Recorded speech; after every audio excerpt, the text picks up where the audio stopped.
Hey, my name is Ryan McDonell, aka Mark Michaels, aka Shut the Hell Up, Mark Michaels, and you are watching Da Boys Podcast with my main man Joe. Shoresy, do you have something to say, or it's real mature, bud. This team is so fucking bad. Listen, my guy. Shut the fuck up, Sanguinet. Michaels. The way I adored English in school, I like words, but my true love is math and science. Can stop you right there. Is he not the most boring person you've ever heard in your life? Pardon me? Like, is no one else having this issue? You're sitting here, you're listening to him talk, you're trying to care, but you just can't seem to give a fuck about a single word he says? Yeah. What do you have for lunch? I'm more of a fruit guy, but... You said it, not me.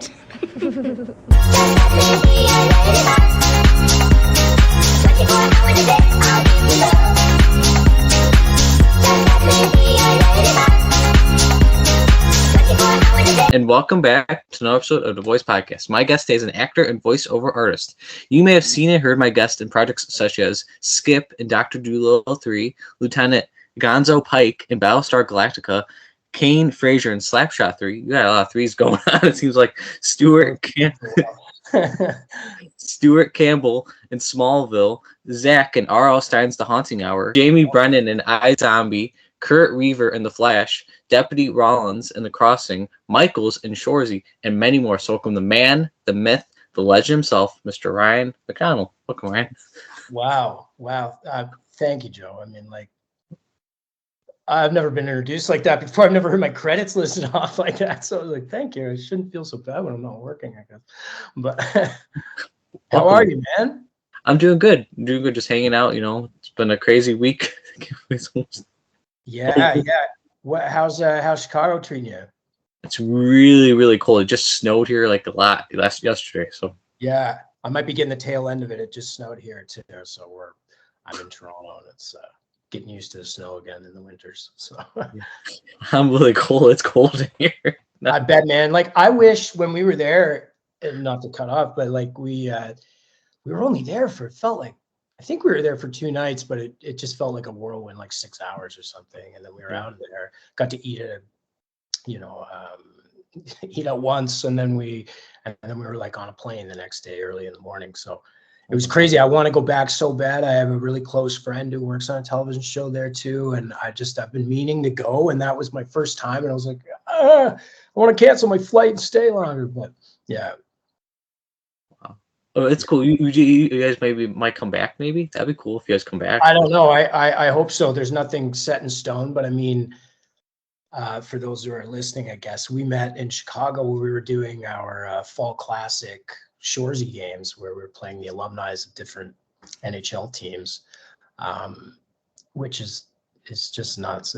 So you can tell I am an actor, right? Like, I have been chipping away at it for a while. I'm just a gigantic hockey fan. So when these two worlds connected, collided, yeah, it was crazy. It's funny too, because you mentioned Slapshot 3, and you get reminded of that. It's interesting. There's an audience that was really young kids when that movie came out that are now old enough for Shoresy, and they put 2 and 2 together all the time. And I'm a goalie in both, and I laugh at that sometimes because I'm not really a goalie, and it just worked out that way.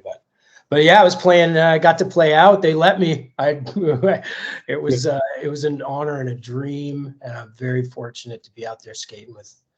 I had no business out there, but it was so much fun. So yeah, great to meet you and so many other fans. It's just like such a crazy experience for a TV show to be like a band, like touring around or something. Like, it's really cool. Like, for shows, you go to a Comic-Con, you see your cast and stuff like that. But this was, I don't know, it's just different.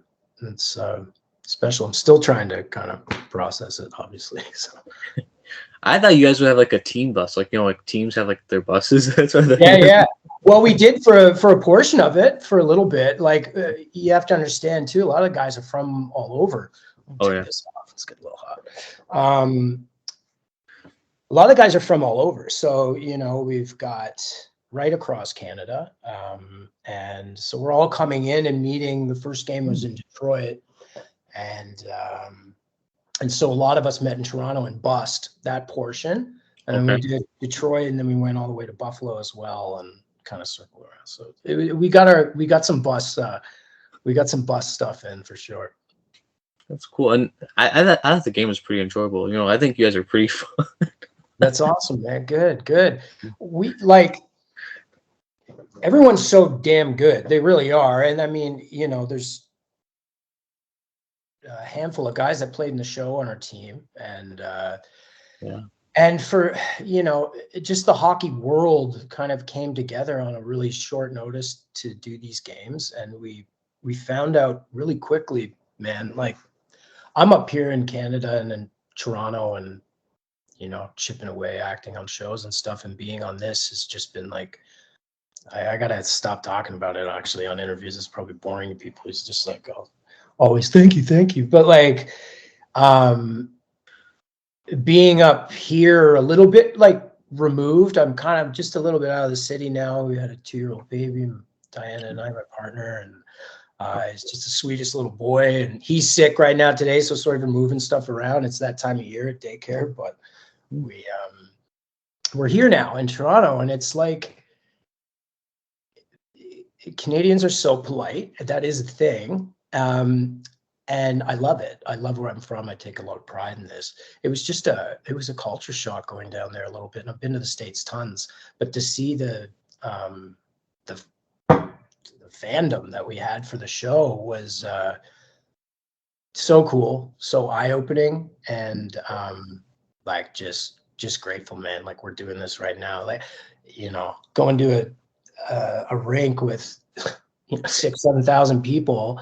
I've never done that before. Like, music, you know, I was in that world for a bit. It's just nothing compared. Some of the guys even said it beat their first NHL game. Wow. Like, the feeling, at least. So it's special. It's really cool, man. But that's Shoresy. So yeah, and then that's where we're here. Awesome. Yeah. I haven't actually, believe it or not, interviewed a lot of Canadian actors and voice actors and actresses, believe it or not. Yeah, no. Yeah. I noticed. I was watching some of your stuff back because I was interested. You know, I gotta say too, I was very like taken back. Like, how old are you? What are you, 20? You're 21, I'm guessing. No. You're not, eh? Okay, so my birthday's actually not this week, but next week, Thursday, I'm gonna be 23. And Boxing Day? Yeah, Boxing Day, yeah. Wow. Right on. Well, happy early birthday, number one. Thank you. Number two, did you just like double down on presents all the time every year, or what's going on? Yeah. My brother was the 30th, so I was always thinking like, oh, lucky bugger. But it's nice to spread it out through the year too, right? Thank you. I hope you enjoyed the interview. You said you watched them. Did you enjoy them? Yeah, absolutely. What I was getting to was like, I'm so shocked at your taste. Not to say that I'm just, it's awesome, man. Like, where did you get your influences from? So, like, what kind of taste? Like, well, I guess you have like a little bit of a dated like taste, and not dated. Like, it was your mama an influence on, obviously, like music and movies. Oh yeah, 80s. That's my favorite decade. I love the 80s. Me too, man. It's when I was born. So, yeah, I got a soft spot for it. It's the music. There's a special nostalgia. I think every era has that, but it's cool that you've kind of gone back to that one specific, because yeah, it rings true for me too, for sure. It's why I started all this. Like, it's why I love like Bill Murray, Jack Nicholson, you know, like I point to these things, but like they stand true to me. They're like, that's cool. Yeah. Well, I don't know if you saw, because a couple, like, I want to say, like, maybe like 6 days ago now already, I posted and interviewed David Arquette. You know who that is? He's I haven't seen that full one yet, and I will go back and watch it because he's interesting, man. I can't even imagine what the things you were asking him. How'd it go? Oh, that was fun. That was pretty cool. He actually opened up to me like how he got the Dewey, like his Dewey, you know, and Scream. I don't know if you're a horror fan. Absolutely, I know what that is. Yeah, for sure. I wanted that. I think it was the 5th one. Just recently. Oh, I wanted it so bad. But anyway, it's all good. but he was telling me how Wes Craven, like some cool Wes Craven stories. Like, tell me like how Wes Craven designed the scene, how he wanted to be the killer, but Wes is like, no, you're too innocent. It's like, oh my god. Oh well, I mean, I did see that as like, I think everyone thought like, could Dewey have done it? Like, is Dewey doing it? But does Dewey do it? like secretly at the end, but that's cool, man. And even his wrestling career, the thing that he went off and did, like, that's insane. Yeah, he actually, believe it or not, sent me a picture of him holding his belt up, which is funny. His wrestling belt. Oh, really? That was an insane moment. What? Sorry, I'm just opening a diagram. Like 5 years ago, or it was longer than that, probably. Probably 5 years ago already. Yeah. 5 years ago. The pandemic puts a. You think something's 5, and it was like, oh no, it was 10 years ago. Yeah, years go by so quick. Like, yeah. I like this stuff too. Like I watch. Sorry about the noise. I watch a lot of interviews. I like that's how I kind of enjoy. You know, my downtime is taking these other people's knowledge in, and just taking what's nice and leaving the rest or whatever. But I've found myself like relaxing to interviews over the years for sure. I really enjoy it. You do a great job because it's genuine. So yeah, appreciate it, honestly. And then what's called, you probably know a lot of the Canadian voice actors and actors. I bet that I've interviewed. I have a feeling you probably know them because a little Canadian, maybe you might know. Well, here's the thing, man. It's I am like eagerly trying to be in this world. I have been lucky enough to do some gigs. There hasn't been like an ongoing cartoon character that's like notable, but I've done a lot of ads. I was like brand voice for some things. Mm-hmm. But they're also actors too. Sorry to cut you off. No, man. No, there's people like as a matter of fact, I saw that you interviewed Peter Oldring. Yeah, he's one of my buddies, one of my best friends. He's cool. He's cool. Really? So Yeah. I grew up. He doesn't even know me or know this, or maybe I don't know. But like, I had like a background role on. I was in grade 12. They let me leave school early. It was the biggest thing for me. Nova Scotia. I had to like talk my principal off the ledge to let me do it. He directed me in plays when I was younger, so I kind of had that up my sleeve. But it was, they gave me a line eventually on the movie. It was like the coolest experience I could have ever had. And I worked all through June and maybe into a little bit of July. It was like my 2001. And it gave me the bug. Like it was Catherine Bigelow was directing. It was K-19, The Widowmaker. And there was a few Canadian actors who had been younger guys who gotten roles on it. And Peter doesn't remember this, but I do. He was such a terrific guy. Like he was just very inviting. Like I was there fully green, first time being on a set, and it might be the biggest set I've ever been on still to this day. Like maybe not, but it was gigantic. We're floating submarines out to the middle of the ocean. There was like eagle with a camera on it that flew away, and we had to wait for the eagle to fly back. Like, so I'm just like sitting back as an extra, and I was lucky enough to get to say yes for a pill or something one day, and they bumped me up, and it was like the biggest thing in the world for me. But what I'm getting back to is he was there and unconsciously just like one of the nicest guys. And I forever from that moment to now, like I remember those guys. Like he made me feel like one of the guys, I guess. And Ty Runyon was there, who I've become a friend with ever since. Great actor. And there was a few guys on there that were like Peter Sarsgaard was on there, a very young Peter Sarsgaard. So I was watching some incredible people, like and green as I was too. I was like sitting there talking for an hour probably once with Liam Neeson. Oh my God. Not really understanding how big and giant he was, because sadly I wasn't really like everyone. There was extras there that were huge fans. I don't know how we're talking about K-19, but who were like huge Star Wars fans for Harrison Ford. But I believe like the newest at the time, like Phantom Menace or something had come out. So there was two of them there on set from Star Wars. Yeah. Were everywhere. And so I knew him as like the Star Wars guy, but he's Schindler's List. Like, come on. So I went back and started watching his movies and was just like, oh, wow, that's who I just sat and had like a basic human conversation with for an hour. We sat in a, like the soldiers would use a big like tractor tires for like they'd hop in them and use them as guns and for cover. And we would sit in the tires and just take some sun in and chat. Just nice guy. I don't know why I'm thinking about that, but like, yeah, just the journey. You got me thinking of the journey since you started at the beginning. I'll shut up. Here's no Peter Oldring. Him and I are cool. Peter Oldring, yeah. Voice actors. That's what we're talking about. Because believe it or not, I actually talked to him on the phone like Thanks, I want to say like a week ago. Him and I still keep in touch. He's a nice guy. Well, tell him I said thank you because it had reverberating effects from the years. Look, Gotcha. you treat people nice on set, they remember it, right? So Yeah, that's exactly right. But I've also interviewed. I don't know if he's popular. I think he is popular in Canada. Scott McCord. Do you know who he is? He's in voice actor.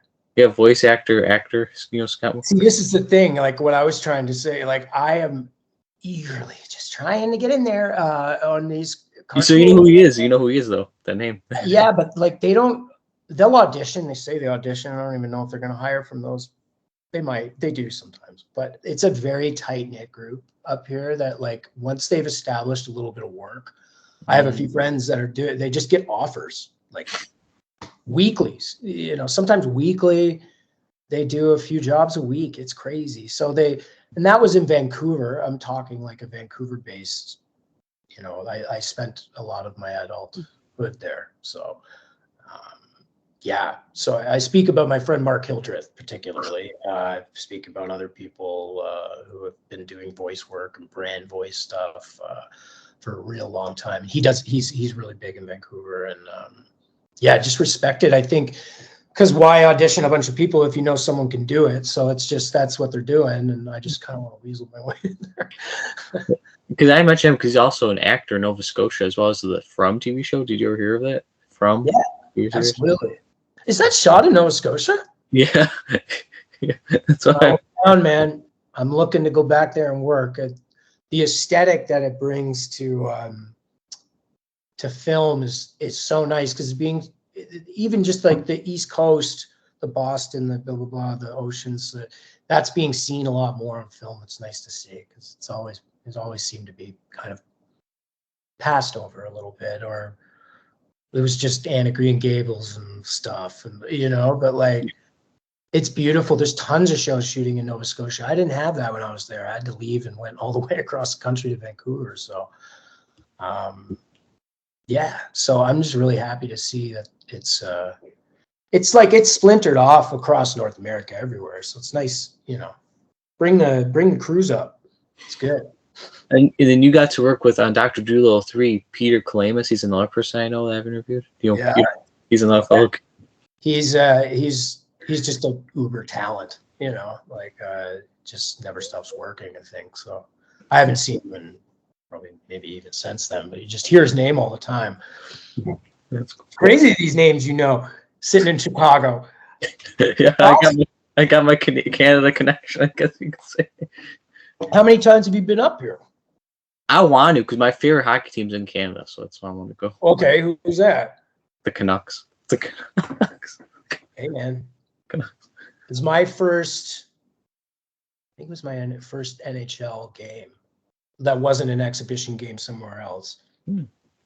I lived there from 2002 till the beginning of Shoresy. Yeah, man. And took in a lot of really good Canucks teams. That one little sweet spot of 2011 where we were hosting the Olympics, the Nucks won, what did they win? Like 2 President's trophies back to back. The Sedins were just like beast mode. Like no one was really, they didn't quite know what to do with them yet. They caught on to them later, but like this whole stop at the blue line and like look for a pass shit wasn't really happening before that. And they were so much fun, man. They brought me into the NHL and my friend, Brendan Fletcher, shout out, biggest Canucks fan, big actor too. Great actor, great friend. So he is like probably the most diehard Canucks fan. So you guys will have to go toe to toe. But he kind of brought me into that world. And as a hockey fan, like just growing up in a place that never had a team, living in the city that had one. And then we had readily like, well, Brendan was pretty connected. I wasn't, but he had tickets being, offered stuff and would always include me. And so, taking in some of these games there was just, and then Olympics, I got to see a few Canada games and some of the, or not a few, one. And it just, that atmosphere, man, of that 1 year particularly where they went to the finals. And like, you have to understand, we hosted the Olympics. That got done, Vancouver. And then right when that was over, correct me if I'm wrong, it's a bit of a fucking haze, but we moseyed right into the playoffs, right to the Stanley Cup finals. Like, I'm pretty sure hockey fans were drinking from February to June. Like, it was just insane. I worked at a bar that was constantly hosting the games, and it was just a gong show. It was fun, man. I look back at that time as a really, really awesome. And Canada winning, no offense, but that game and that moment still is like forever just carved in my brain as one of the coolest. Didn't matter, you were US, Canada, everyone was on the streets, like fucking high-fiving each other. Sorry, can I swear? Oh, sorry. You're fine. Okay. Okay, I've heard swear words because believe it or not, Kane Hodder, he plays Jason Voorhees in the Jason movie. He swore on my interview 50 times. You're fine. Okay. You're fine. Okay, cool. Well, I'll taper it down. I'm trying to taper it down. I'm a dad now, so I don't want him catching on to all my F-bombs. But yeah, what were we really saying there? Really Talk about how Canada won. Yeah, Canada won. Not to rub it in your face, it was awesome. Canada won, but that game was like insane. That game was insane. But the fact that it was this culminating thing, because it was the last event, the last thing, the Olympics were over, they won, and the whole city just partied. And it didn't matter if you're American or not, like fucking people were high-fiving each other. Cops, you hated cops from the whole time. You're high-fiving them too, like, hey, you know what? Good work. Yeah, all right. Yeah. So it was just a party and awesome for sports, man. Like, just, yeah. Nothing will compare to that. That's a once in a lifetime. So, see, I've been a Nucks fan since 04 when I was 3 years old. Because when I was 3 years old, Marcus Naslund. Do you remember who Marcus Naslund was? Dude, that kick to the feet move, or no, that was Pavel Bure, I think. I mean, I think he did that too. But anyway, yeah, I know Nasty. When I was 3 years old, he actually gave me his game use stick. He was like, "Buddy, do you want this?" He gave me. Ever since then, I just became a Canucks fan. He's number 19 too, is he not? Yeah, he's number 19. Yeah. See. Right. 19. That's awesome, man. Naslund was such a great captain. I think like a lot of NHL teams, some people can slowly, you lose favor in the fan base or whatever, but he was such a stand-up captain. It's crazy he wore 19 too, because he kind of remind me of a little bit of like a Steve Yzerman or something, like that vibe of just quiet leadership, and it's really good. I'm not trying to brag, but I've gotten his stick, Corey Schneider. Remember him with the Canucks? Yeah, man. Bo Horvat. When I met him a few times. Which one, Corey Schneider? Corey, yeah. He's a very cool dude. Bo Horvat, I got his stick. Remember Bo Horvat? Yeah, absolutely, man. And non-Canuck, Braden Point. He's with the Lightning right now. Yeah, got him in my hockey pool. He was actually really cool. One of my favorite guys in the league is Braden Point. No way, right? What makes that? Just like I met him his rookie year, and he's always been humble. Every time he comes in town, he always remembers like, "Hey, Joe, what's going on?" Like, he's super humble. Like, I like when guys stay humble. You know what I mean? Like, they're grounded, not cocky assholes, or you know what I mean. No, hey man, like, I mean, it's just an arrogant way of being. I don't know. I've been guilty of it at times. I think lots of people are, but it's like, you really just gotta like check yourself, like this, especially like these opportunities that we're doing. I was bartending at the Commodore. Shout out the Commodore in Vancouver, live music venue. I got to see so many. I miss it. I still like walk around sometimes thinking like, where's my bar blade? Or like, where, like, why isn't this dry? I need to fucking wet over here. Like, No, but like, it's I'm hard getting that out of me, but it's just not lost on me like how cool. I've done a lot of parts, but they've been sparse, and I've always had another job.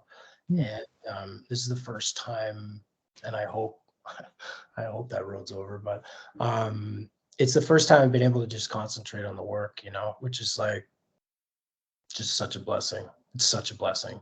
Now I think the trade-off was that the 2-year-old's like yelling, and it like gives me that side of things too. But that's all good. I love it. It's like, yeah, humble's one thing. You can, you know, Kiso really put together a really special group of guys like on our team. So there was a resounding thing from fans that like, oh, you guys were cool. You stayed with us. And I was like, well, yeah, why weren't we going to? Like, I don't know. Were you used to us big time in you? Like, is that what you expected? Or like, you know, he sets a standard right across the board that, you know, no one's bigger than anyone. You know, you're a fan of a lot of this culture and the stuff and the ingesting, you know, shows and music and blah, blah, blah. It's very rare that you get to be on something or are in something that people like, you know, but just, it's the truth. I've had fun doing many, many things, but to say that people have liked them is not true, you know, simply. And I'm sure there's, you know, it's just when you have something that people are identifying to for whatever reason, it just becomes that much more like, man, it's special. So you got to treat it right because people like yourself and you're, like, I feel like you're seeing it through the same lens I am too. Like you get it. And, and obviously like, holy fuck, dude, our actors sound sanctimonious, huh? But like, I'm just treating it so precious. But what I'm saying is like, it's, yeah, you just can't lose that. Like we were talking earlier about like Peter Oldring being like such a nice guy. And I remember that. So, I mean, those things, God knows who we've met in our paths in the last few years that you will do something with later too. And you don't want to do it with that in mind, but why not treat someone nice? It takes more energy to be an asshole. And honestly, like, I just have no time for it anymore. I just kind of have lost my attention and span for shittiness. Straight up. So Like, yeah. It's just sad to me sometimes now because this life is so short, and I'm 41 now, and we're just kind of feels like I'm getting a little bit of a second chance here with the show. And I love this business so much that I love playing in this really cool sandbox with like really cool people. And if I can play in a cool sandbox with cool people, you know, that's within the career, that's all. I'd be happy, you know, like, so being back to being humble and all that kind of stuff, it's like, it's super important. I think it's laden in our show. I got to watch what I'm saying because season 4 is coming out real soon, and we're touching on stuff that, you know, has got to do with like taking a look inward. We're a funny show. I get it. We're a comedy, but there's a lot of things that like within a show now, if you're pegging it one thing, like a comedy or it's a comedy drama or if it's a blah, blah, blah. It's cool that I hear like people said, oh, I cried at the end of that episode, and it was like, good, they get it. Like, cause you can cry and laugh in life and within a few minutes, like we're just trying to tell a fun story, and it's just been a wild ride. Yeah. Who else is a fellow Shoresy fan is actually my best friend who actually might win the Calder this year, believe it or not, for hockey. Your face. With Philly? Not him, but you know the other one? Oh, you're fine. Not Micaiah. I know you're talking about Matt. Yeah. But Dallas Stars, Logan Stankoven. You know, okay. Yeah. he might win the Calder. I'm actually best friends with him, and he's actually a big Shoresy fan as well. No way. Oh, well, thank you for watching, man. Well, like, I gotta say, well, you're a Chicago fan, so you can appreciate this. Like we were in Detroit, and every place was amazing. Detroit was our first one. It was kind of like getting my bearings, I guess to say. But like I wear 19 because of Steve Yzerman.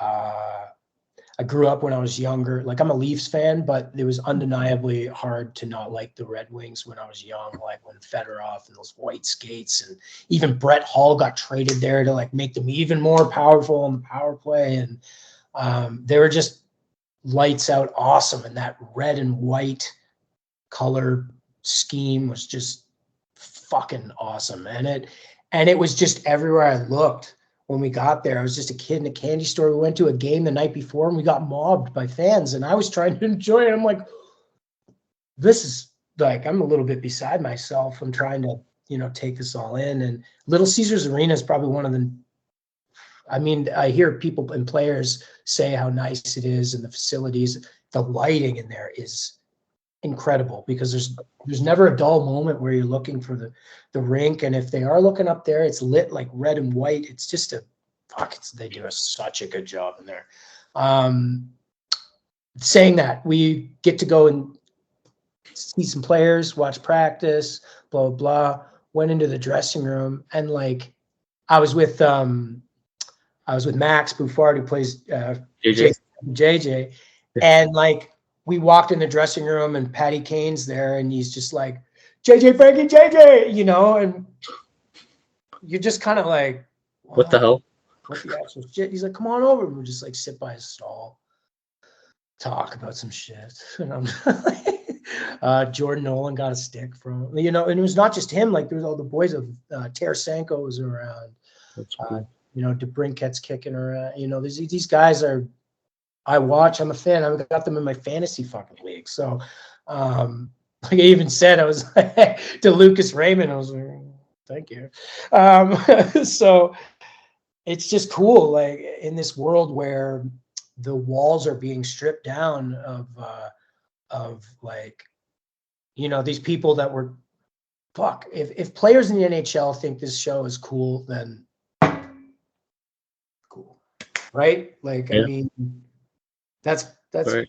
We all said it, like on the bus, there were a few of us did. Like that's pretty wild. Like if the NHL boys are digging it, but some of them are watching it on the planes, like for trips, because it's a quick watch. It really is. You can just blast through off, pay attention if you want. You could like easily like binge watch it too. Yeah, I mean, people are, and that's what's, yeah. As an actor who wants to work all the time, I was like, oh man, like I want more.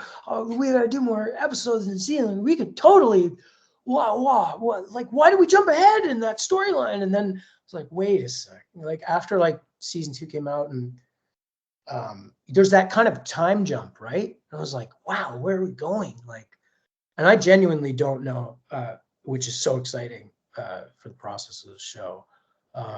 Like what's happening, where we're going. I know a little bit, but it's fun this way.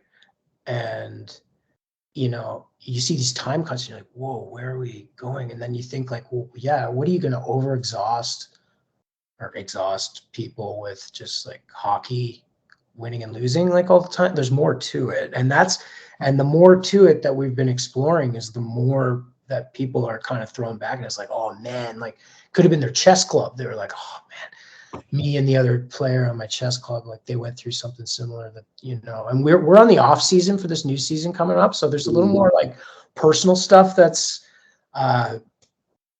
going on that's not in the rink.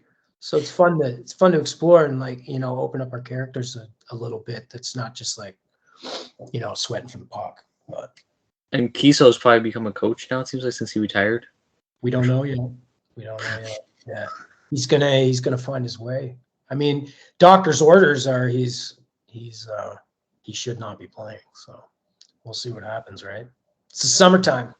Awesome. Yeah.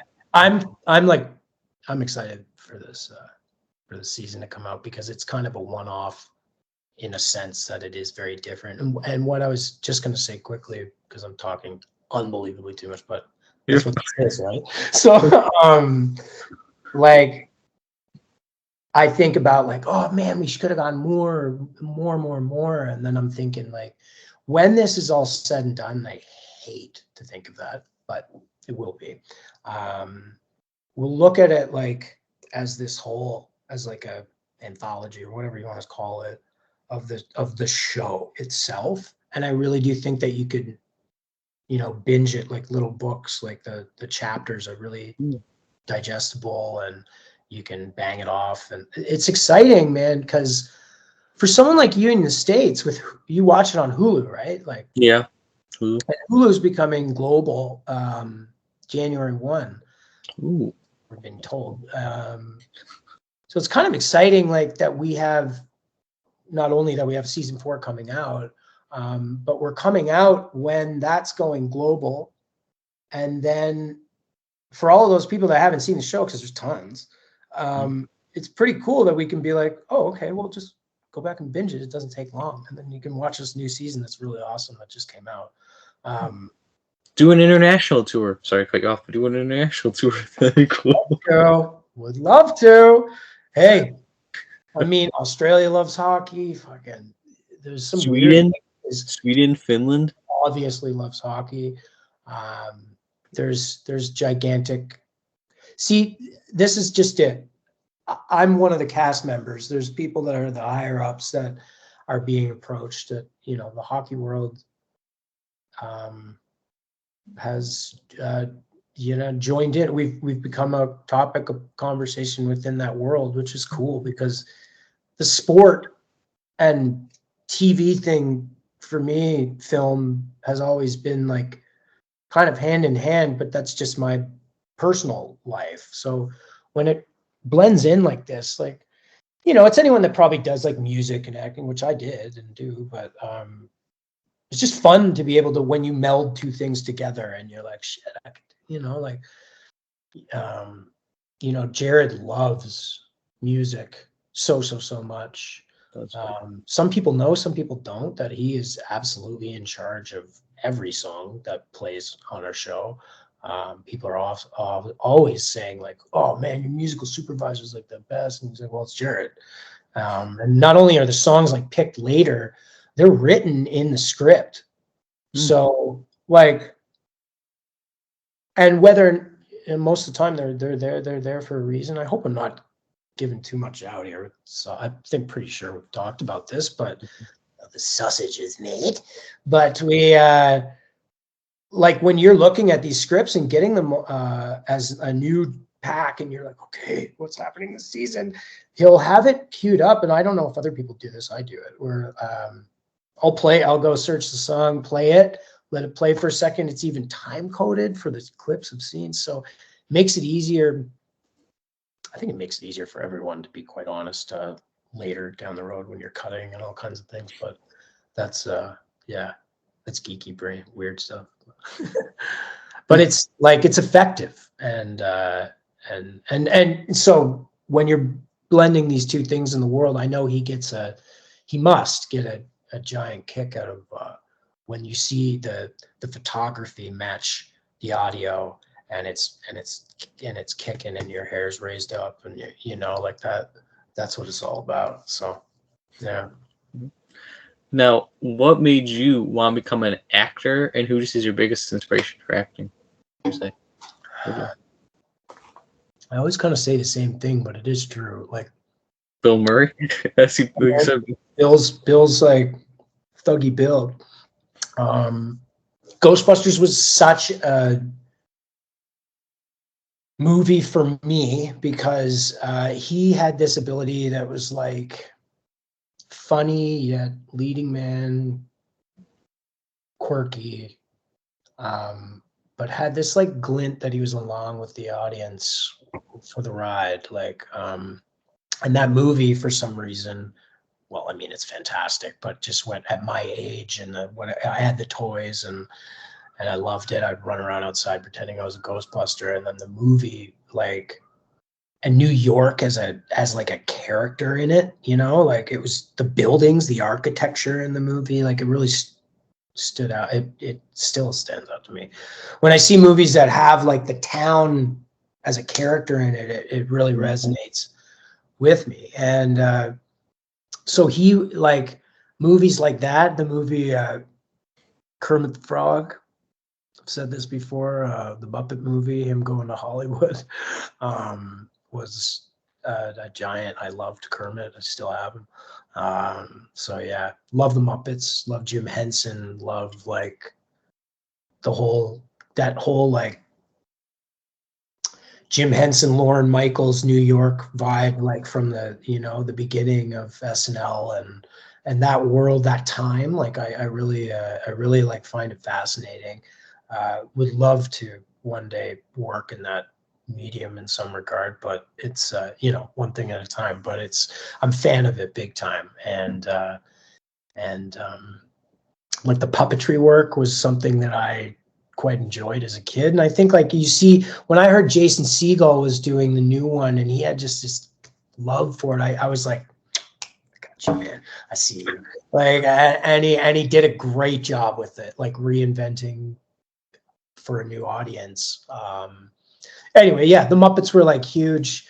Bill Murray was huge. I loved watching like Saved by the Bell. It was, like Zach Morris was cool as shit. He had the best bedroom in the biz, like on TV. Girls sneaking in and friends sneaking in and out of his window. He had a phone to the neighbor, big beanbag chair, like I don't know. It was the set, right? It made my wandering mind like always imagine. And I wanted to play in that world like so badly because it was so foreign. So when we talk about like all these shows that are shooting in Nova Scotia now, it's so cool to me because that was just never, ever there. You had to leave for it. And it was nervous. Like my parents did not want me to do it. Like get a trade. Come on, right? Like, and they were right for a lot of my life. I should have had a trade, but anyway. We're here. So yeah, they were like huge inspirations. And as I got like more artistic, for lack of a better term, like digging into it, like really dissecting things and having great teachers and reading great books, like Larry Moss at the beginning for my age range was a big thing when training in Vancouver. And because that was like finally these years of culminating, like your dreams are finally like you're being in a gym, like putting these things to use and these lessons you've learned with other scene partners and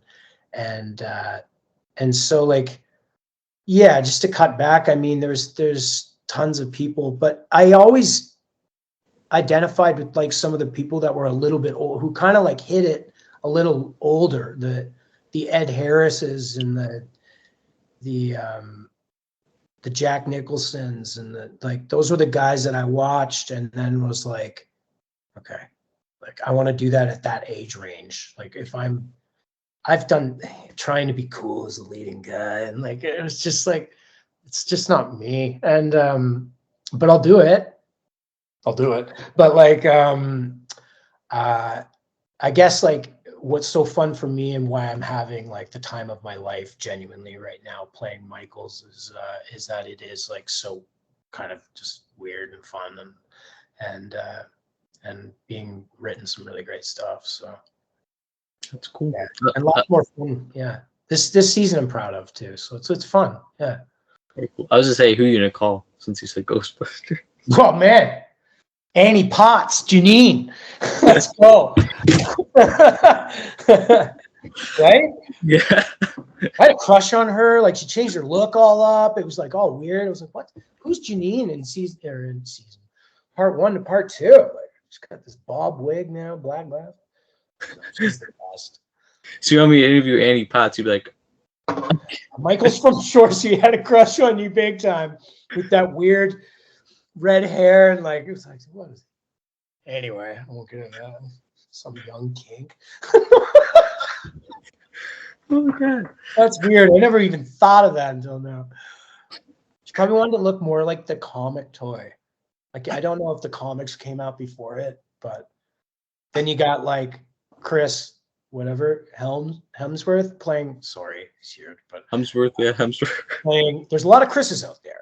So, Yeah, Chris Evans, Chris Hemsworth. noticing more and more. There's a lot of Ryans too. But yeah, it's he was Janine, I guess, in the other movies. So I was like, okay, flip the script. Yeah, but anyway, those movies, still I'll chuck it on every once in a while. You're a big Back to the Future fan, right? Yeah. Oh, you're good. You know. Well, that's like that to me. Like I had I think 6 hours was a tape that you could extend if it was poor quality on a VHS. So we had taped 1, 2, and then a portion of 3 was on one other tape too. But that was the Western one, and some people say that's the best one, but I don't even know what they're talking about. But they have their reasons. So You're what's good. your favorite one? You do your research. You knew Back to the Future was my favorite movie. Yeah, man. No, but my favorite movie probably the first one. It's a classic, you know. Yes, Classic. It really is. 2, I don't know why everyone always makes fun of 2s, but like I loved 2. It was That's pretty what good. I liked, I think.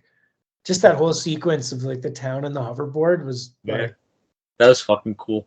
yeah. just sitting there, just drooling at the thought that one of these would be made one day. And then you see like all these idiots driving through Toronto, running into fucking signs, blasting through red lights with the wheeled ones. Obviously, they're not hovering, but kind of want one, but I'd get hurt.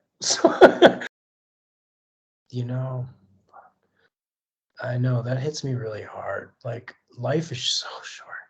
You see someone like Michael J. Fox, Val Kilmer. Oh you yeah. know, Tim Curry, if you mentioned. Sorry. Yeah, no, absolutely.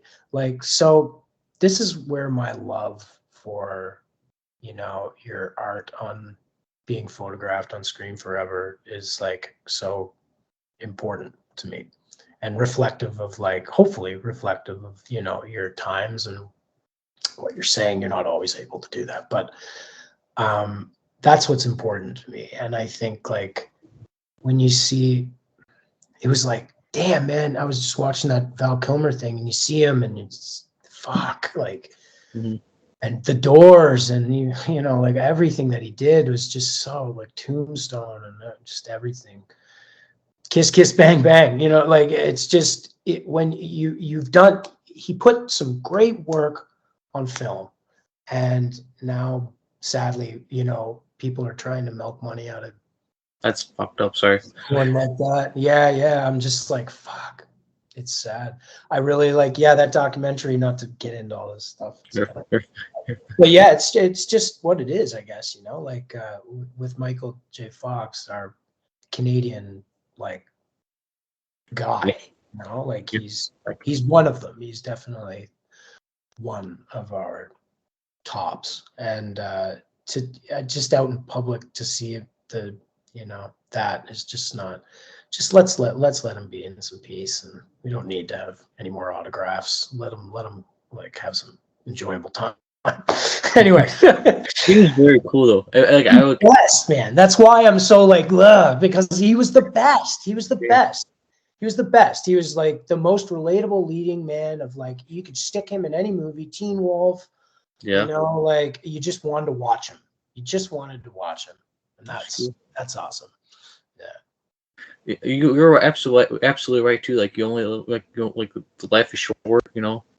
It is too short. Like I mean, you never know. And it's just like it makes you really realize like how much good stuff they did over the years, and to just respect that, because you get this time to do this fun art, and it's amazing. And I'm not getting all like retrospective now, but it's just a really lucky space to be in, and it's a really cool thing we get to do. This stuff, it's amazing. It's different every day. It doesn't get boring. Yeah. Now, what is your favorite role you've done? And can you please say a Michael's quote? Oh, Your favorite role? What's your favorite role is Michael's. It It's is. Mike. Yeah, it is. Yeah, 100%. 100%. It's not to take away from anything else, but it has been 100%. I'm trying to remember what the line was. Look, like Tassie and I having as a scene partner is just outrageously hysterical. Constantly like breaking each other. Because we kind of like set the foundation, I guess we really like did like we knew of each other. We have like management from Vancouver and stuff. We did some mutual friends, but we hadn't like worked together, and we were really getting into that scene. We wanted to, have a funny scene for season 1, and where she comes to recruit me, and I remember that scene very clearly. yeah, and it's so fun. Like the crew is in stitches. Like it was just it was just fun. But Tass and I like rehearsed like crazy to try to find little unique things. And like, I think when the boys, and this is kind of like sums up Michael's quite a lot. Just my character, like where I'm asking for money. I'm like, how much? And she goes, there's no money. Yeah. And it wasn't even a line. It was a look. It was just like, I get to be with the boys, like type deal like that. To be with the boys is what Michael's like loves. And I would even go further too, because I was starting to really geek out and look into like what it is sometimes about like, you leave something. And I think of, don't want to compare this. This is no way in a comparison, but like a soldier at war. He's with his platoon all the time. He's with the with the girls, boys, whatever, and they're with their team like constantly, in going through things, right? And then you just all of a sudden are gone from that. You're just plucked out, and you're back to your regular life, right? There's a lot to say about being on a sports team. Your whole life with your team that you grew up with, and then just being like completely removed from that. I felt like when I stopped playing hockey at 18, because I just loved it so much, and my best friends, we all played. We grew up together. It was a small town, Nova Scotia, but we, we were good for our area, and we won some, we lost some. We won more than we lost, I think, but like we were good, but we came up together. And like when I left that, it took me a long time to like really kind of be like, find your place. Like it felt like almost PTSD-ish in the sense of like, you're not playing hockey anymore. What do you do? So there's a lot of hockey players that can agree with this. Like, I think they come out of the game and they're just like, whoa, what do I do with myself? Like, I'm just supposed to sit at home here with the kids. Like, what? And they look at their wife. They're like, you've been doing this for 10 years straight? Like, oh my God. Okay. Like, so you got to find your way. I'm losing my complete train of thought, but I guess, what was I saying? Like I'm all over the map here. Quotes, fair, like we're doing quotes. Like, don't you also say like, don't miss a mark or never miss a mark, Michaels? Or miss the mark, Michaels. Yeah, I could have said a quote instead of talking for 5 minutes, but yes, it was stemming from there, from like, will the boys be there? Or like, it's will the boys be there? Or will the boys like want me essentially back, like for the team? And she says yes. And I'm like, fuck yeah. It's a quick like, fuck yeah. And that to me was like, I'm back, baby. Like Michaels is back. Like, give me the pads. They've been sitting over in the corner for a while. I've just been aching to play. Fuck coaching. Let's go. So let's get weird behind the net. And the more I thought about that, is getting into what I was talking about. I was like, I bet you players do have like a form of that where they're just constantly like missing it and feeling removed from their regular self. And Michaels is like that. If he doesn't have the boys, like he's constantly getting walked over by Mercedes. So if he doesn't have the boys, what does he have? That's it, hockey. So. That's true. Now, can you walk me through the audition process? How did you get the role, Michaels? How did you land that? I auditioned, because Jared and I are friends, I think maybe people think that he just gave it to me. It was not the case at all. But it was the pandemic. I was auditioning like every other actor a few times, sometimes, a week, sometimes a day, a few a day. The whole living room was just a taping room. And so just chucking tapes out in the abyss and hoping that someone would maybe see them. And one of the emails said Shoresy, Jared Kiso, creator. And I was like, holy shit. I had heard him speak about it. We had been speaking, like, we're friends. We talk over the pandemic, but with our friendship, like, we've played music together. We've done a lot of stuff together. And he's so good at what he's doing here with this right now. I just kind of leave him with that. Don't talk too much. He'll tell me when I need to know something. You know what I mean? I don't pry anymore. If I did, I'm sorry. But like, what I'm saying is, like, I knew that he was trying to make a hockey show, but I didn't know if it was going to be a spinoff of that character. But then I had 1,000 questions. And there really wasn't any other characters being auditioned yet, I don't think. To be quite honest, Michaels was a scripted character that maybe other hockey players were using the script, and then they were going to maybe cast on that. But it was very, very, very, very, very early in the show. I had to kind of almost, like, they were only looking for people that played like junior and above, or like college and above, basically pro, if they could. I didn't. I think Jared knew that and said he's okay because we played men's league together. So he may have said, after they had kind of fished through tapes and they gave it to him, I'd made it through a few like lines of cuts or whatever, maybe. I just heard it was really tough because we're good friends. I called him and I was like, or texted him and I said, look, man, I won't ask too much, but I just got an audition for your show, Shoresy. I realize he's the coach. I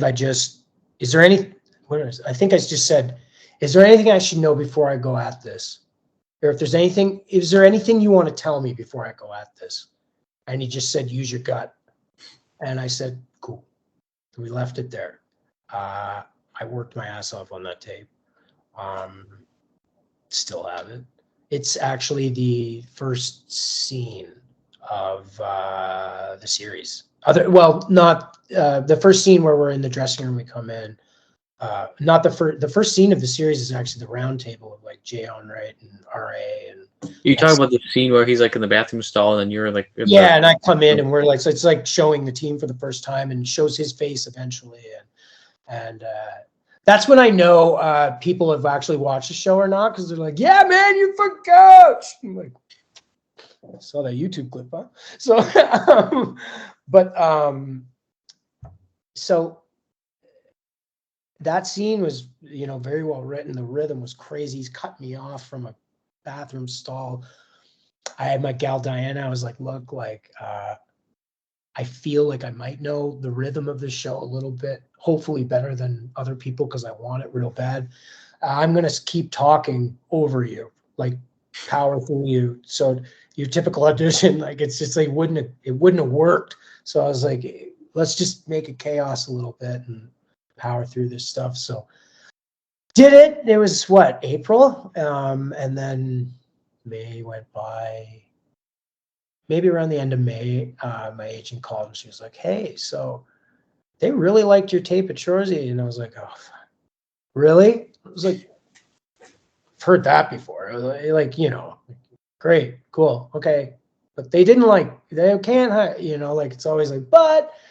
So I was like, okay, good. I'm glad they liked it. I worked hard on that. Like, you were starting to wonder if people were watching these tapes that you were working like 3-4 hours on for your own time to tear up and tear down gear. And it's tough on actors out there, like, putting together a good audition for these people that are just sitting back and expecting them to be great.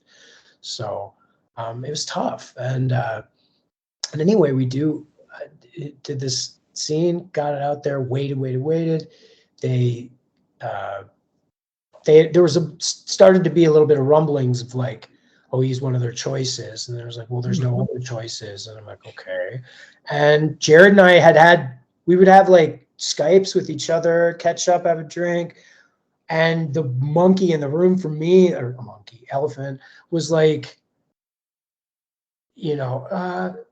so I've heard people like my tape. I was like, like I didn't say that, I didn't know, but I was really like, fuck me, like how much do they like it? Have you seen it? Like I didn't even know. And at the end of one of the Skypes, he's like, hey buddy, just want to let you know, like you put together a real hell of a tape there, right? And I was just like, thank you very much, man, I appreciate that. Like it's awesome, your writing's awesome. I don't even know if we went on past that. It was just that was that. I said thank you, it made me feel good, and that was that. But like anything in this business, man, I've read for so much shit, like it's just it just goes away, and you just hope. And then it had been like so much time that I was kind of like just like whatever. And called him on his birthday, July 1st. He's Canada Day, he's Canada's boy. He's the new one in town. He's the new sheriff. So Keys calls, or I call him on his birthday maybe, and then so he always calls me on my birthday too, July 13th. And I think like July 12th, some stuff had happened behind the scenes that I didn't know about, and they were going to call me, and Jared said, no, it's his birthday tomorrow. I want to call him because he likes to call people and give them the news personally. The greatest phone call I've ever had in my life. I was tears. My gal Diana was there, who helped me with the tape. She was there with me, like hearing this all happen. She knew what was happening. Yeah, I never gotten a job like that before, and it's been the best, hands down. And I just really, I'm just really having a blast. So like, I just want to do more and more of this. Yeah, that's all. So he gave me a really great opportunity. I think a lot of people think he just gave it to me, but that's fine, whatever. But I hope the character now, at least people know. But it's been awesome. Like our family there, the gals, our team, the town of Sudbury, like it's a second home now, and it's really cool. I know a lot of people probably say that when they go and do their shows, but that is what it is, and it's awesome. We're going back to do some more, so it's exciting, man. It's really, really exciting. That's cool. What's it called? His voice Jared does for Shoresy's like his. Can you do like an impression? I'm curious. I don't want to do an impression of him. I can do impressions all day, people. I don't think that's right. But like, the one impression I will do was just because I buckled. Like I couldn't keep a straight face. I think like you saw some of the blooper, or they're out on YouTube now. That's just scratching the surface on the bloopers. But when he was like, or whatever, he's on drugs, he's all yacked up, and he's like, we had been playing, I didn't know how he's gonna act, like, right? Like, so I've known him as a friend for so long, so when he shows up, like, he's fucking militant, he's ready to go, like, he knows his line, obviously, but like, he's so well prepared and has these very like incredibly like strong choices. And I don't like knowing when he showed up with his eye, like, because he was starting to get like more fucked up as the night goes on, and then like his eye was fading, and he didn't want anyone to see it. So when I saw him like that, like I can't. So back to the impression, like he was mad at the whole town for not liking us, like really fucking pissed about that. And he's all yacked up and talking about, wow, so you guys don't like us anymore, huh? And he was doing that thing, that to me rocks me. Like Yeah, so that like, oh, it's not, you want to be my friend now. So here I am. I don't mean to imitate, but that, because you see me in the scene, I can't hold, like I'm like taking my beer bottle, like biting the bottle so you can't see me laugh, because he's trying to explain why the town is just like fair weather friends with us and stuff. And that was, I don't know why that one stands out, but yeah. I laugh when he says like "give your balls a tug" or "yes." Yeah. Yeah, or I can't do the yes. Now, and like the "give your balls a tug" is the absolute, like, that's the one. How does he do the yes so fast? Like, can you do you know how to do that? I can't do that fast. Do you know how to do? Now I'm gonna start doing impressions though. It's just like, yeah, like just, like don't even say the S, like, yeah, like it's like a breath. I don't even know how he does it. He does get a bit of an S in there. He's a talented motherfucker, man. I don't know. His character work is gold. Like, it's just, it makes us laugh because it's so like straight, right? Like he's not like finding his way to get there. He's just there. So you're like, fuck me. It's the laughs like that we have, and the closer we're getting to know each other. Just this last tour, like going to play hockey with each other for the first time, not shooting, not having the stress of memorizing lines or like, all this stuff. We're just playing hockey. Got to know each other like on a different level. It was great. Boys are still ripping me for calling tape fucking shin pad tape. Like, call it plastic, man. Like, what the fuck's going on here? So I got ribbed for that. And I played. I was like, you should know better. Shin pad tape. For all of you that still call it that, don't. What else? Like, it's just exciting now, establishing those little extra things in your relationships and knowing that you're going to go back to work together.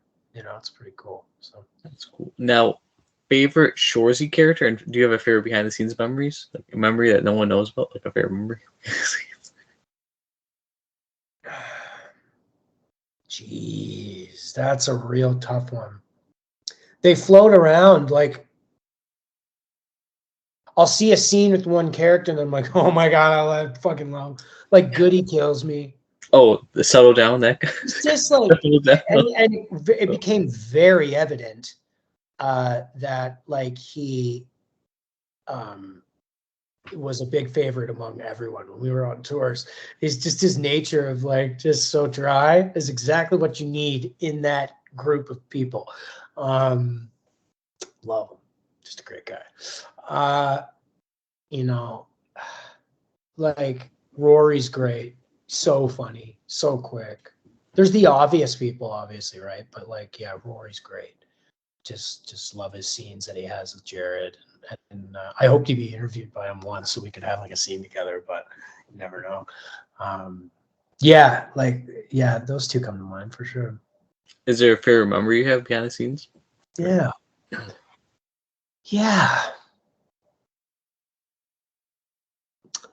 I think it was a national anthem like vibe of kind of art becoming life quick, where we're like, oh yeah, we were just shooting that. Like, it felt so real. Like when you had the arena full of people and celebrating the no-show championship, and I was like chucking my gloves up in the air. I believe it's the beginning of season 2. Yes. I almost fall and Brandon Nolan like catches me, like comes in and grabs me and holds me back like that. If you look closely, I like whoop. Maybe that's why insurance doesn't want me back there as much. But no, I'm kidding. Maybe. It was like one of the greatest feelings because you're just so jubilated and just like, and the crowd was really from Sudbury and they're really loving the show now and they love cheering us on and they love being an extra there. They're like, you go out to eat and they're like, I was in the scene yesterday, and you're like, fuck yeah, you were. Like, so it's really cool. It's cool. Like, they're all kind of a part of the show. It's been fantastic. If you weren't an actor, like if you didn't go in the industry, what do you think your career would have been, and what other hobbies do you have? Do you like to hike? like, draw. I don't know. It's music. Not that they're very close together. I'm gonna put this on and hopefully it still works. You tell me. Okay, wait till you put the other one. Can you hear me? That work right there? I can hear you. Perfect. Sorry Okay. for everyone at home if your audio was just altered slightly. You put a headphone on if I anyone. put a headphone in just in case they come through the door or something like that. No worries. Yeah, music. Like I've played. My father is a singer-songwriter in Nova Scotia, Huey McDonell. You can listen to his music. He has some really beautiful songs. Just quiet singer-songwriter, and I grew up with that. I grew up with that. Every summer he was like touring stuff and doing, but he also, he had he worked with a phone company as well and stuff like that. And so I was just in that world of family and music and kitchen parties and like guitars everywhere. And so naturally I got into it at a very young age. I was in a band through high school, and then I kind of put that on the side because music is just always there for me. It never seemed like something I had to go after. Like it's just been a nice thing in my life. But I have had the pleasure of actually playing some pretty awesome stages and playing with some really cool bands and shit. And I hope to do it again one day, but it's just when the time and the project is right. But yeah, because I've done a little bit of music for some film and TV too. So I've sneaky kind of like through a process of, I don't even know how it happened, but I was like writing demos for myself, for ideas whenever, and then some unfinished stuff without lyrics because I was so heady about my voice and all this other shit. And like, what are you presenting? Well, I don't know. I was like, do we even need music? Like, what's going on here? Or lyrics. And so some of these things just turned into something that could be used in film. And I was like, wait a sec. And there was an album that came out by Trent Reznor, like 9 Inch Nails. It was a 9 Inch Nails album, actually, but it's called Ghosts. And it's like an anthology of like very short things. And well, you're from Chicago. When this album came out, I was like, what the fuck is this? What the fuck is this album? It's 9 Inch Nails, but there's no singing. And like, if there is, it's like very, very sparse. It's cinematic. It's exactly what he went into the cinematic world doing. And I was just like, it just hit me like a brick. And I was like, okay, why am I being so concerned about getting these perfect lyrics on here when all I really want to do is have the effect of the music hit you in a certain way, like a composed symphony, for lack of a better term, but just with instruments and rock and whatever, Hans Zimmer, whatever, you know what I mean? But like enter some guitars into it, not just like, or electronic synths and blah, blah, blah. And my brain just melted. And I was watching The Bear. Oh, the TV show, The Bear. I was watching The Bear in Chicago. And one of those little clips from that album was just on there. And I was like, that's how I act with like music on things like that. I was just like, yes, because I would listen to that and like cry sometimes. So because it was such an effective, I was like, oh, one day I want to use that in a project one day. Oh my God, this is like this little thing that no one's ever heard. And then of course, it's like, you're so stupid. Of course people have heard it. And The Bear used it. But they used it like just so proper. They use their music so well too. They find these, talk about the 80s, like, who's using Steve Winwood over and over again in your shows and making you like feel, so I love that stuff. I love that you love that too. But yeah, so that's what I would be doing. It would still be maybe in a realm of this business. Maybe that's a cheat answer, but that's how much I really do. I just love this. It's not necessarily like that it's acting, even though it's so fun. But I don't think everyone wants to see my mug like all the time. Like I like just doing things like with funny's fun. Funny's Yeah. very fun. But you know, I do have a soft spot for the heavier stuff too. So just whatever's poignant, you know. Favorite band, artist, and type of music. What's your favorites? Yeah, that's a good one. Thank you. It changes, right? It changes all the time.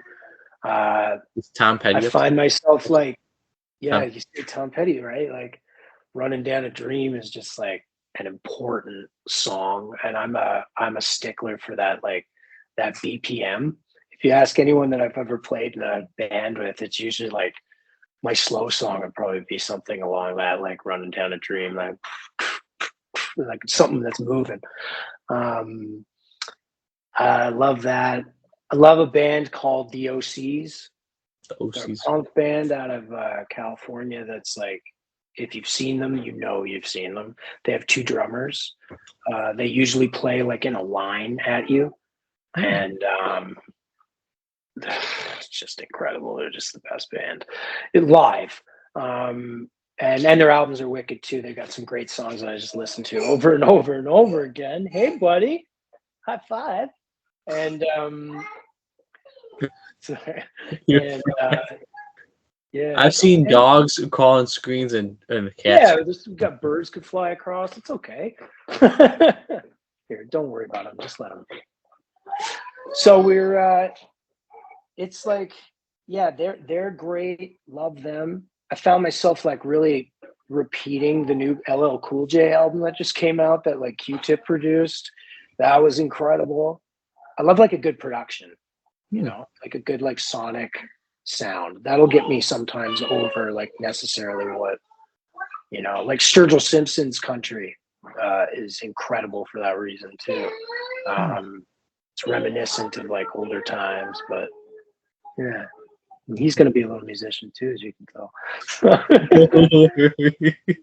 Yeah, No, favorite sports and favorite teams. You're probably a hockey guy. it's hockey. Yeah, hands down. Now, there's a new sport that came out that I didn't even know what it was. It was called, I think it's called Gaelic football. And I'd seen it on TV once and people were like, you're crazy. Because they were playing it with like a round, what I thought was a round ball that looked like a soccer ball. And it's a mixture of like rugby and soccer. And someone who knows the sport and probably plays it is yelling it out right now. But yeah, it's called like Gaelic football, I think. So it's pretty cool. Is your son okay? Yeah, he's okay. He's with mama. Favorite goalies, since you mentioned sports, do you have favorite goalies you like to watch? Since you were a goalie on the show. Your goalies. Absolutely. The goalies that I love to watch. I could see you being like a Carey Price fan. I don't know why. No, nothing against Carey, but yeah, no. You know, Corey Schneider, it's funny you say it, like he was just a really nice guy. I've met him a few times in Vancouver. Just a really super nice guy. Knew I was an actor, took an interest in that. That's cool. Yeah. And yeah, I don't know. Like I think like for me, it's been meeting all the goalies who aren't the professionals. That's where the really weird ones come out. Like I hear stories from like guys' wives and stuff, and they're like, "Oh man, he's like, the show came on, and he was like, found us. He was like, see, I told you, goalie's weird," and like, so you know, so that happens. Yeah, it's wild to say one in particular. Like Brizgalov is just awesome. Like, ooh, because he's just so wild and weird. Like those quotes that he would let out sometimes with space and like, you know, like it's hard not to pick him. Was he the one? I'm pretty sure. Is he the one that says, Philly. "Why do you have to be mad? Isn't it the same guy? Why you have to be mad? Isn't it the same guy?" Probably, if that's I what think you're him. thinking, I might be right. He's Russian. Yeah, he's that's the same Just guy. wild, Ilya like, really Brizgalov. wild things. Isn't Ilya In his Brizgalov? own world, just like they're like, okay, leave him alone. He's stopping the puck, I guess. Oh my god. Now, favorite food. What's your favorite food? A sandwich. Sandwich. Yeah. Sandwich. Like a sandwich of some kind. You know, I'm more of a meat carvery with some herbs and cheese. You're gonna be hungry, Ryan. What are you doing?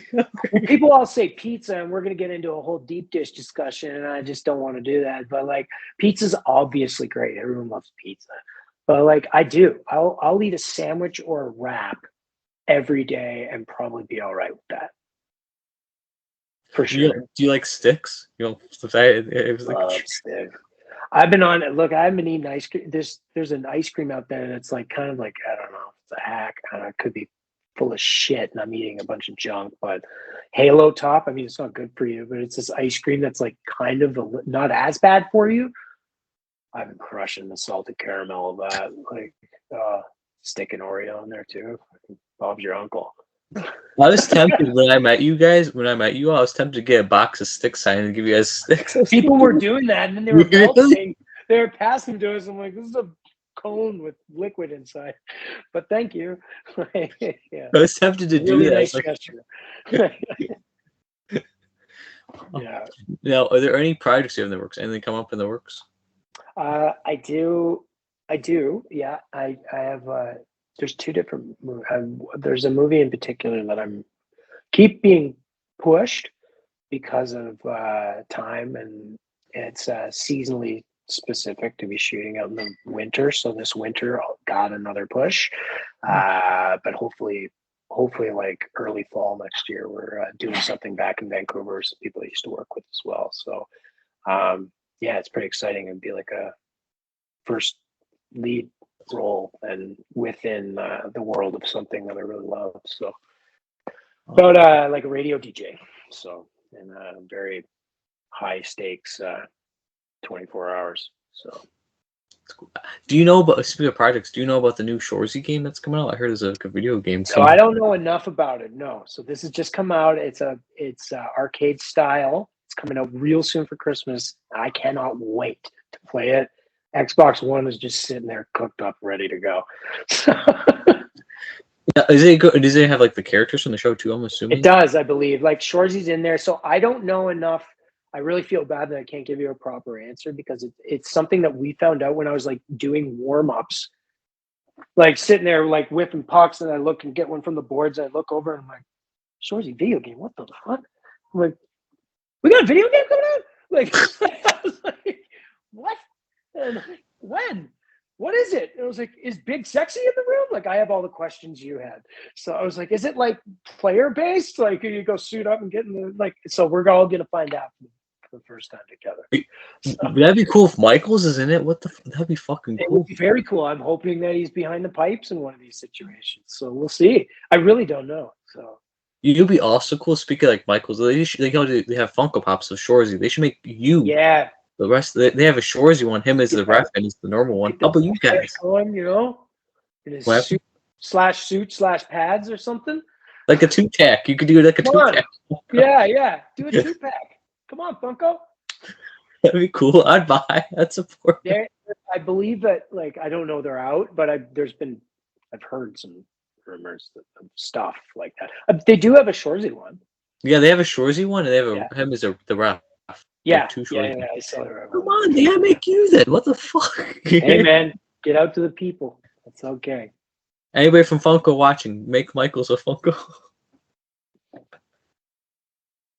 He's Just being one right now. Just put a helmet on. Now, what advice would you give younger people who want to become an actor? What's your advice? What's the wise Ryan's advice? What do you got? Well, that's a real tough question. Look in the mirror and ask yourself, how much do you love it? Because it's an up and down road, and the landscape has changed dramatically. I came up in a time where you were at the mercy of just someone else being the person that's going to give you the job. Things have changed a little bit these days where we're seeing people making their own things, scripting their own things. Jared is a great example of that. And a good testament to say, like, how, you know, if you stick to your guns and something actually turns out, how rewarding that can feel, you know? So that being said, love it. like love what you do because it's a long grind. And if you're not like having other things in your life that you're enjoying and loving, then yeah, it's gonna be even more tough because there's so much failure. And when you put so much stock into what you're doing, which you should, it feels like a giant, it really shines a spotlight on the failure, but it's not failure, it's just not for you. That's all. So yeah, that's the advice. I guess that's it. I would say like stay humble. Remember we came from where I said that earlier. Stay humble is just something like preach, Kendrick. Like stay humble. It's just true. That should just be a guideline. That shouldn't be advice. Like, yeah. Well, I guess it should be advice, but you know what I mean? Like that should just be going without being said. And treat people the way you want to be treated. That's how I live my life. Exactly. Simple book that I used to have, the Let's Talk About books. Treat people the way you want to be treated. Exactly. The end. Yeah. No. What's one thing you want to tell the Shoresy fans at home? You like to tell the Shoresy fans watching? Shoresy fans, thank you, number one. And number two, you think you've seen greatness, you haven't even seen anything yet. We have so much to come. So much great stuff to come. It's exciting. Look at my little guy singing for it too. It's great. He's excited. He's excited. He's excited. Everyone's excited. Why not? Would you be willing to come back on in the future for part 2, answer some fan questions? I think I'm going to be a little busy, so I don't know if we'll be able to do it. But if I got some time, I'll try. Yeah, in the future. It won't be right away. It'll be like in the future. Kidding, man. Yeah, of course, of course. You're the good ones, man. You're one of the good ones. Don't. Anytime reach out for sure. Appreciate it, Ryan. Now, before I ask you my last question, do you have any questions? No, man, you're great. Like I'm thoroughly impressed. I'll interview you next time. How about that? Ooh, that'd be crazy. Different. Why not? I'll be down. Like a list of questions. We could do that. You just hit me up. I'll do that in the new year. We could do it sooner than later. We'll do like a season 4 promo. I'm down. Okay. Ryan, is there anything you want to promote and shout out the viewers can check out? Which of the viewers? January 23rd, global for the first time. Shoresy season 4 is coming out, and if you haven't seen it, you're lucky enough that you can go back and binge all 3 before it.